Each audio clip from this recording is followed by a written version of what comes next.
Assalamualaikum warahmatullahi wabarakatuh.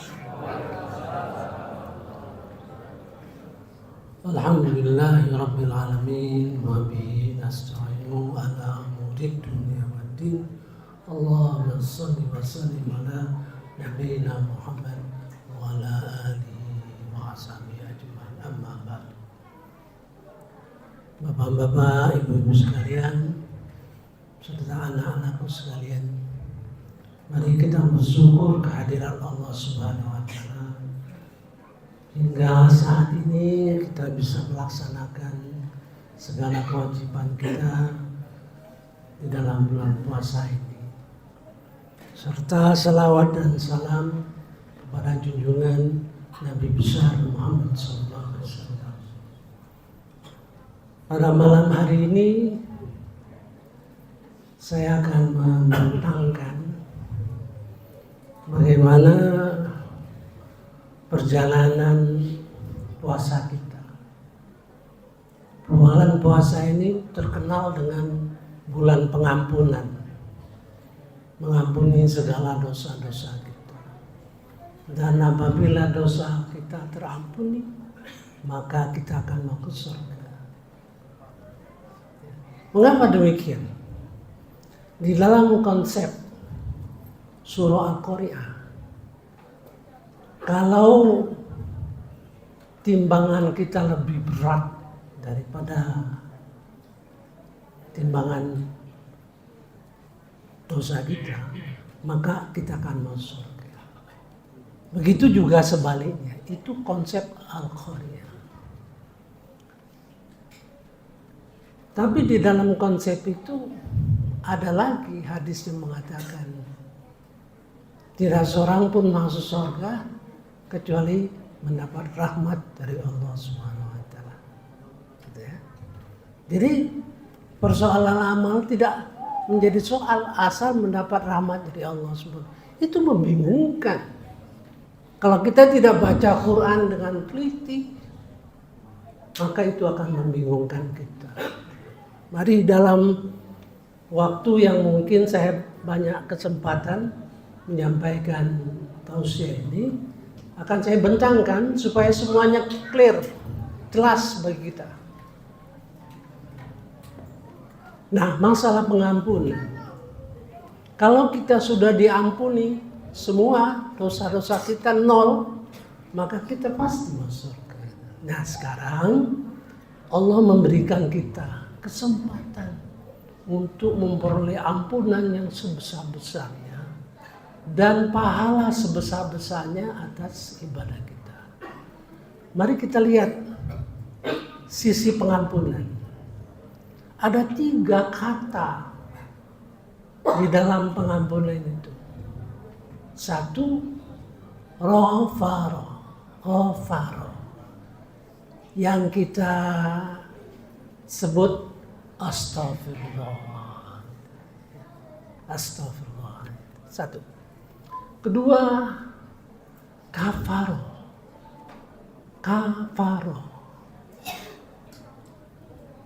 Ketiga, afa.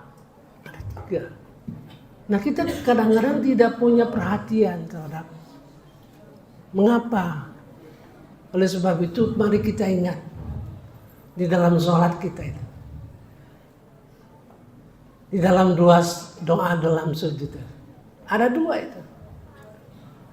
Rabbil firli warhamni wajibuni warfa'ni warzuqni wahdini wa'afini wa'fu'anni.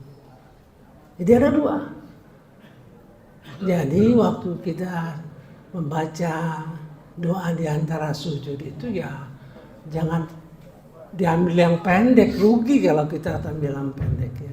Begitu juga imam kasih kesempatan lah makmum untuk membaca yang lengkap. Ya, Rabbi fili adalah ya Allah ampuni aku. Ampuni aku.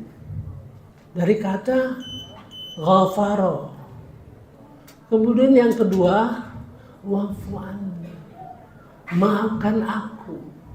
Dan di situ ada pengertian pengampunan karena sayangnya Allah. Karena sayangnya Allah pada kita, maka kita diampuni. Dilanjutkan dengan wa'fu anni. Sama, pokok asal katanya sama afa. Artinya sehatkan aku, sehatkan jiwaku, sehatkan rohaniku. Jadi begitu besar doa di antara dua sujud itu. Ya.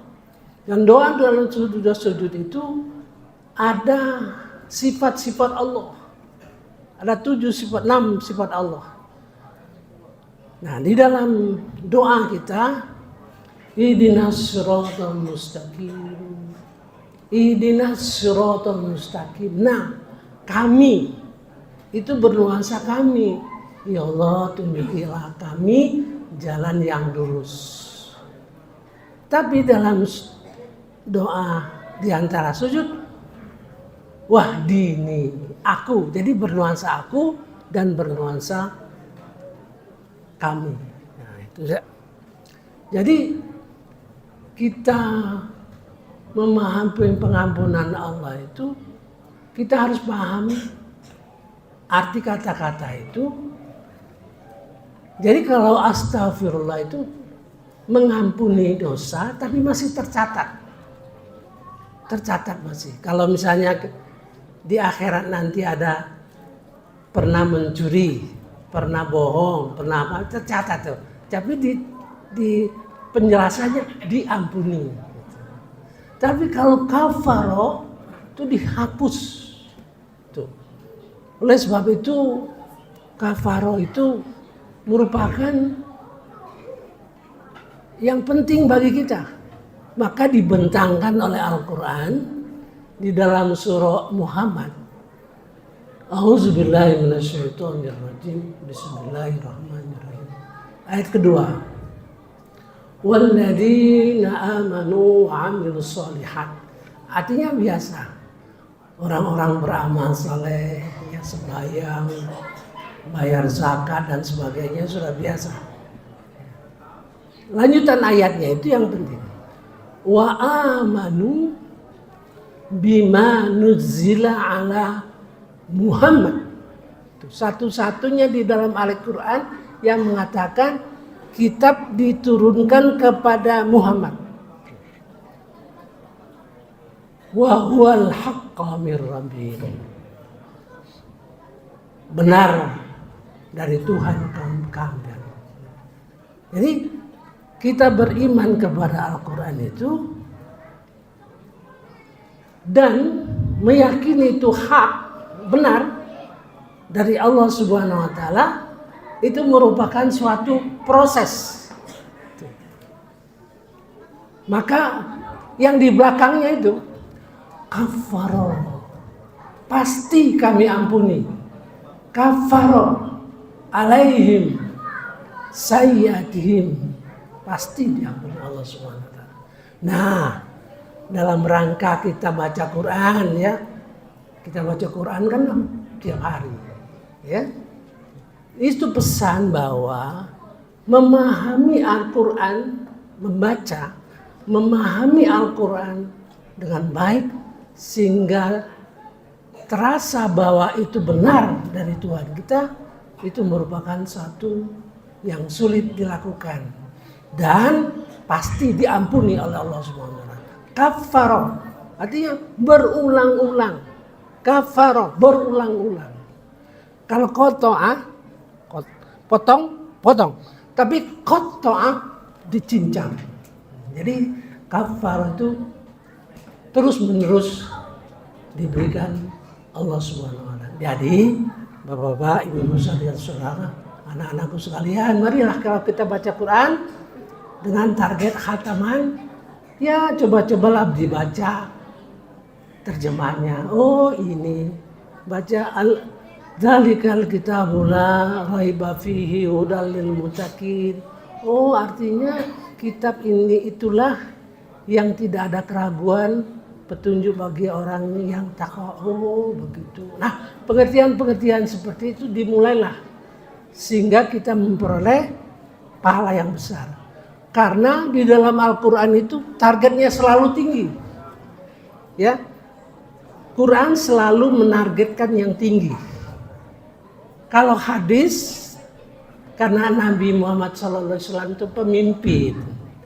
Jadi yang kira-kira mungkin kita lakukan, mungkin kita laksanakan, tapi tujuannya terus mencapai apa yang ditargetkan di dalam Al-Quran. Saya kira itu saja yang saya sampaikan pada subuh ini, pada malam ini. Nanti kita lanjutkan, sehingga kita teruskan sampai marfiroh, sampai pengampunan, sampai kita masuk surga. Bagaimana itu ceritanya di dalam Al-Quran. Subhanallahumma wa bihamdihi, asyhadu an la ilaha illa anta, astaghfiruka wa atubu ilaik. Assalamualaikum warahmatullahi wabarakatuh.